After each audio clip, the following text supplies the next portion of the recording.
What's up guys, Happy New Year, my name is Jack, I make videos about all things tech. AOHi have just launched a brand new cable set on Indiegogo. This is the Future Racing cable set. And it deserves that name. These cables support up to 40 gigabit per second data transfers. Way faster than your traditional USB 2 cable. And faster than their creative cable set as well, which we've looked at here on the channel before. These cables are also modular, so you can keep them short or use the included extension for more reach. The C cable supports video output up to 8K, and they look pretty slick. I kind of love the sci-fi spaceship vibe that they have going on with all of their products. If you like things to be all matchy-matchy, then this goes with all of their power banks and chargers. I'll link to the racing cable set in the description so you can go and get all the details. They're aiming to start shipping these in February. I'm going to give you an early look at these before they launch. These are pre-production, so we'll take a look at what's in the box, how they work, and what they can do. I always like to show an AOHi unboxing because, well, they just come so nicely presented. The product, the presentation, all feels very premium. On the back, there's a graphic detailing some specs. This cable set is for both charging and data transfer. It supports USB 4, which means we get up to 40 gigabit per second transfer speeds, 8K video over USB-C for external displays, and up to 240 watt fast charging. More than enough for most laptops. For example, the latest M3 16-inch MacBook Pro supports up to 140 watts over USB-C. Opening up the box, we get our first look at the racing cable set. 3 cables in total, including 2 short cables, plus the extension, and a carry pouch to keep them all together on the go. There's another very nice graphic on the inside lid. I don't know who at AOHi designs these, but these just look so cool. I love the whole space sci-fi theme that runs through all of their products. Looking at the short cables, first up, there's a USB-A to USB-C cable. Let's face it, A ports are going to be around for quite some time, so it's useful to have it here. These have quite a boxy, rectangular shape. The cables are covered in this sort of grooved, rubberized material. And you know what? I really like this yellow color. It's just so standout. You're not going to get these confused with any of your other cables. It's thick, it's nice and strong, it bends following the grooves as needed, and it feels top quality. Same goes with the other short cable. This one has USB-C on both ends. I've pretty much switched all of my tech over to USB-C now, so this is the one that I've been using most, with the same great build quality as before. Also, these both have these little indicator LEDs as well, which is pretty cool. These pulse different colors depending on what wattage is passing through the cable. It blinks yellow when fast charging, stays blue for standard charging, and turns green when there's a low current passing through and your device is starting to reach full charge. Both of the short cables measure in at 13 centimeters or 0.43 feet, which is great. Sometimes you just don't need a big long cable all over the place. If you're just wanting to top up your phone with a quick charge from a power bank, then these are great for that.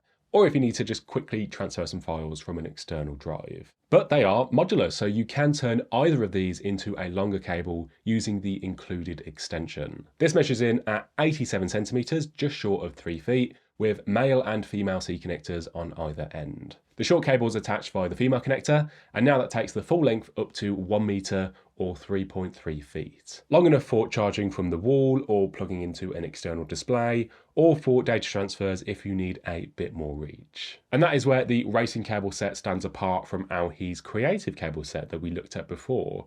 The creative set also supports up to 240 watt charging, but it is limited by its USB 2 speeds up to around 480 megabits per second. The A cable in the racing set is up to 10 gigabits per second, and the C cable is over 80 times faster, up to 40 gigabits per second, which is crazy. Just to put that into perspective, it would take around 30 minutes to transfer 100 gig of data with a USB 2 cable, and just 22 seconds with the racing cable set. In the real world, it might take a few seconds longer than that, but you get the point. This supports the USB 4 spec and it is insanely fast. Just be aware, to take advantage of all of that speed, you are going to need some compatible accessories. My fastest SSD is my SanDisk, but this uses USB 3.2. So even when using the racing cable set, a 100 gig transfer took me around 2 minutes, as that is just the limitation of this SSD. USB 4 is still fairly new, so you can expect more accessories to support it in future. And this is compatible with Thunderbolt 3 and 4, so if you've got any accessories that use that, you can use this cable with those too.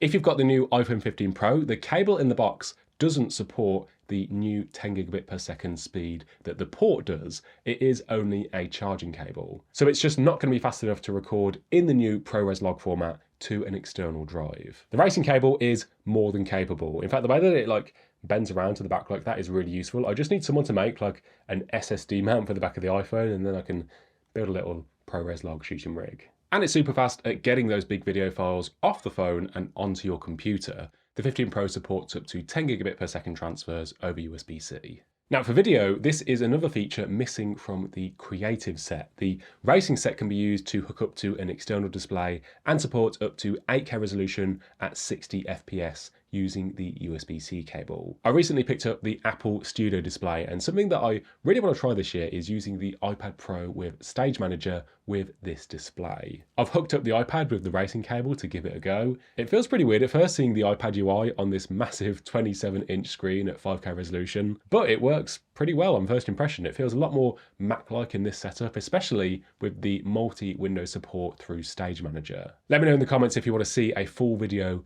on an iPad-only setup like this. I think it would be pretty fun to explore. Now, I did have some trouble connecting my MacBook Pro to the display. It would sometimes flicker to black, but these cables are pre-production, just to note. The set supports a few different charging protocols, including Power Delivery 3.1 and PPS, which a few Samsung devices use. It can charge your tech super fast. The C cable supports up to 240 watts. Of course, that is depending on the power of the charger or the power bank that you're using and the device that is on charge.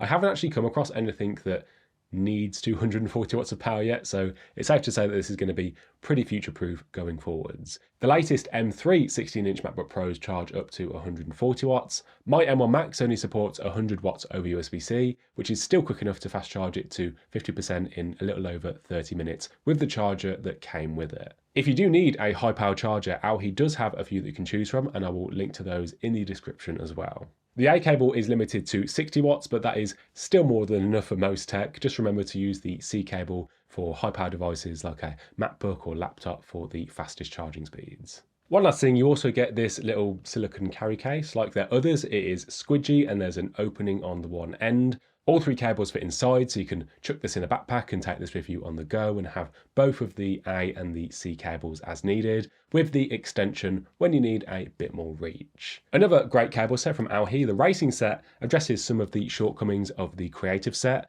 now with added support for video for external displays, and over 80 times faster data transfers with USB 4. They look amazing, they fit right in with the rest of AOHi's family of chargers and power banks. They feel very unique, very well made, and they're a great match for any of those high power devices that need charging. Plus with a modular design that allows you to change their length as needed. I'll also link to my video on the AOHi Starship power bank. This thing is massive. It has a 40,000 mAh capacity for all of your tech, and it is still the biggest power bank that I own. Let me know in the comments what you think of this set. As you can probably tell from my voice, I'm not very well at the moment, so thank you for sticking with me to the end. If you feel sorry for me, then you can give me a pity like, and if you want to see more tech videos from me, you can hit subscribe and the bell. Thanks so much for watching, and I'll see you in the next one.